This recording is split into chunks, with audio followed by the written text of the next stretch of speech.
Lil Durk recently had his bond hearing, where viewers noted he appeared emotional. According to reports, prosecutors delayed his potential release to gather last-minute evidence ahead of the next court date. Rumors of a new informant began circulating in the courtroom, with speculation pointing to Brick Baby, who was arrested last week as part of a larger Rollin' 60s gang takedown that also included Big U, Loose Cannon, and others. Sources and legal experts believe Brick Baby may cooperate with authorities and testify against Durk. The timing of both arrests has led many to believe the feds are pressuring Brick Baby to provide information, especially since Durk was allegedly targeted in a murder-for-hire investigation linked to Brick Baby. 3 years ago, Brick Baby went live saying, "You can't say Durk never slid for Vaughn because they got Lil Pab."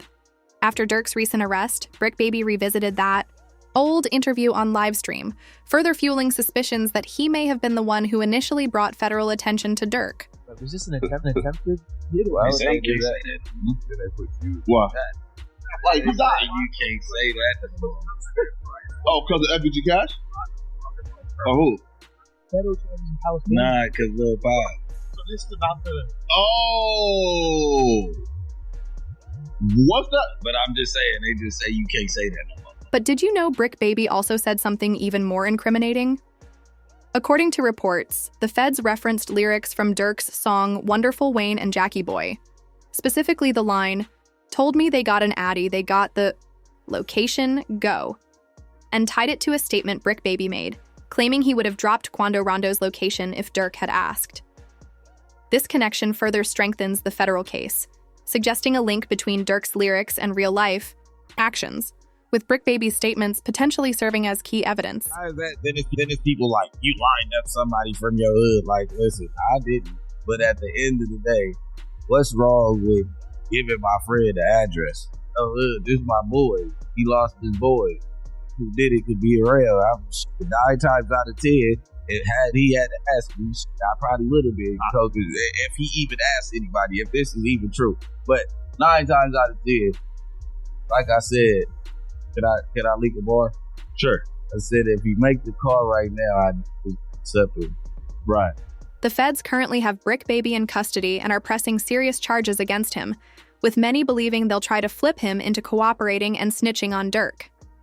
Adding another twist, it was recently announced that Charleston White claimed responsibility for Brick Baby's arrest, saying he's the reason the feds picked him up. This development only adds more fuel to the fire, as the pressure mounts on Brick Baby to turn over information that could further implicate Durk. I'm the one that put the feds on Brick Baby. He telling y'all didn't think I'd be playing. When Brick Baby went to Houston and was playing on the internet with that $10,000 stack on his head, and indirectly said, "Hey, I got some money on Charleston's head," and he continued to act like he was pursuing me. I made a federal report. First, I called Houston, made the report to Houston, but I did this through my law enforcement. So, not only that, we filed a report with the feds in LA, along with the LA County Police. I swear to God. Charleston White hasn't exactly shown support for Lil Durk either. When Durk was arrested, Charleston publicly celebrated the moment, calling it a win for the rap community and using it as an example of what he believes is a step in the right direction. This is a real victory. Now that the big force was a dark force, it was a dark energy. I think we now finally get to put that fire out. I don't think we'll hear drill music ever again. Down goes the drill. So this is a victory for law-abiding Americans who like hip-hop music but don't like the killing part of it. But Charleston isn't the only one turning on Durk. Jam also cooperated with authorities and reportedly wore a wire while around Durk on multiple occasions. According to court documents, the feds believe Durk orchestrated hits on 2 individuals. Stefan Mack, who was allegedly responsible for the death of Durk's brother, D-Thang, and Jam's baby mother, who passed away after Durk allegedly discovered Jam was snitching. Investigators see Jam as the key witness in potentially tying Durk to all 3 crimes. Suspicion around Jam grew even stronger after an Instagram Live, where he was caught on camera holding the top of his jacket and whispering, leading many to believe he was actively wearing a wire during the stream.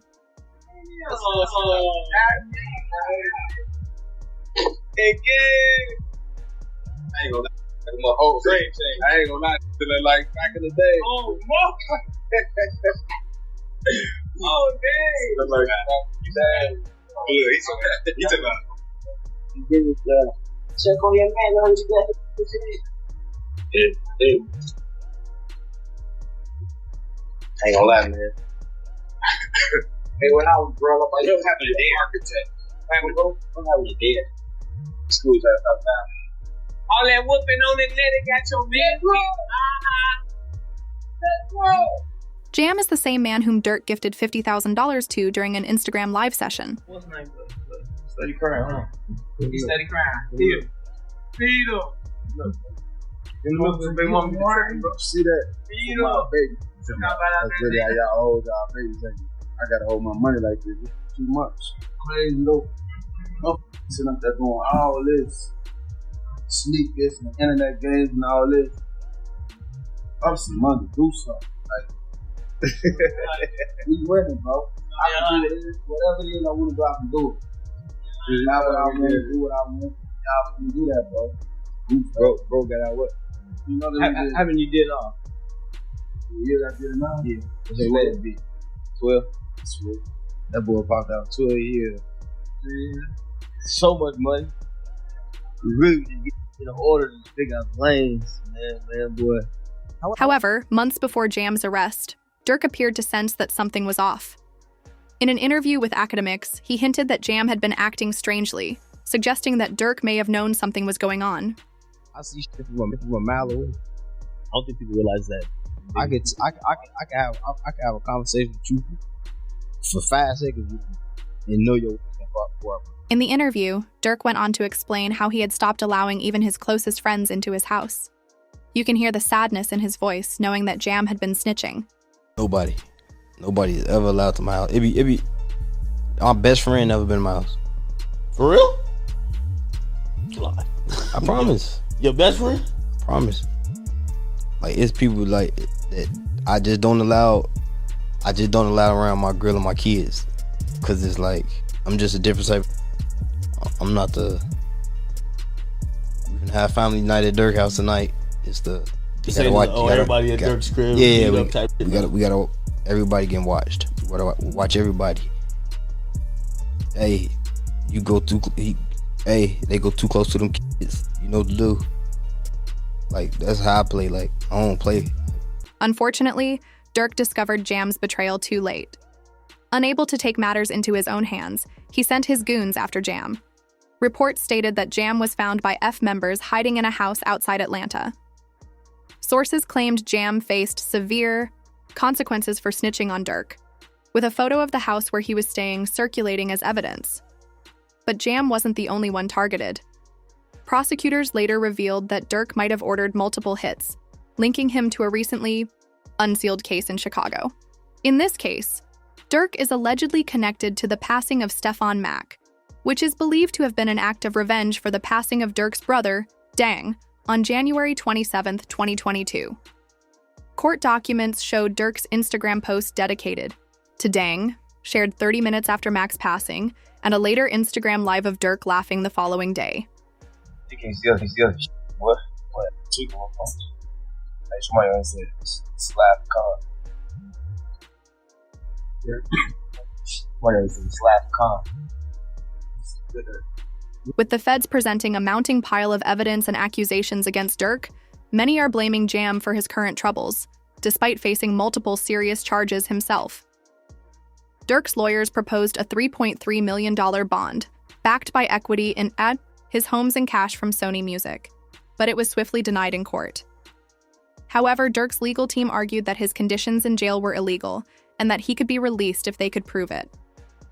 Reports revealed that Durk had been attacked in his cell block at the LA County Jail.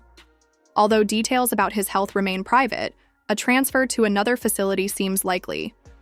Jails are obligated to ensure the safety of their inmates, and this incident even prompted Kanye West to call Durk to check on him. Yeah, man, how you feeling? I'm feeling good. Just taking a day at a time. Just chilling and staying focused for real. Yeah. I love the time we spent in Saudi, man. That was great. Look, that's all I'm talking